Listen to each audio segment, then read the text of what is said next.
They say this is one of the few options they have left, arming themselves with homemade weapons.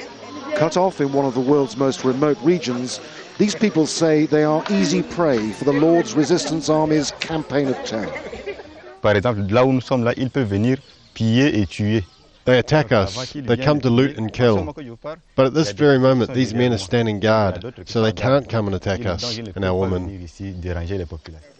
Women like Marie Zangupa. She told the ICRC that she was abducted by the LRA and held for a week. Before her release, she says she was raped. Problems I faced after being in captivity. Well, I've been rejected by my husband. He doesn't want me in his house. He totally rejected me and my kids. But I've found help from my older brothers for little things like soap. So for now, my situation's improved.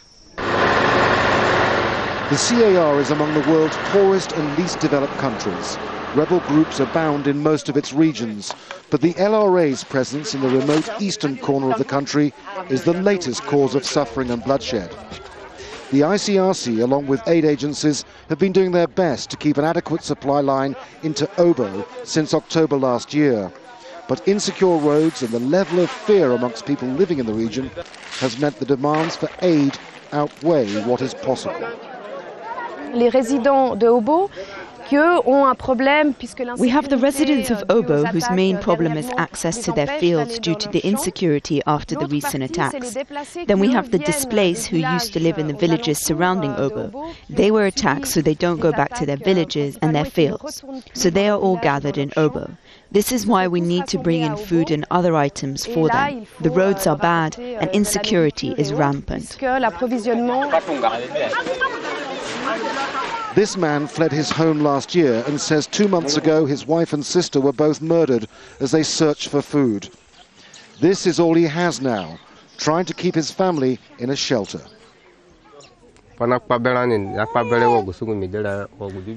the rebels came, we had our fields and we went hunting. We could raise money to buy clothes for ourselves and our children. But for the time being, it's difficult. I can't go hunting. I have no access to my fields, and I can't sell my crops to earn money. Self-defense, vigilante groups aren't new in the CAR, and like elsewhere, they're unlikely to bring peace. What's needed in this inaccessible place is a means of chasing away the LRA and deploying peacekeepers. For the moment, there's little likelihood of either of those measures bringing safety to these people. Andrew Simmons, Al Jazeera.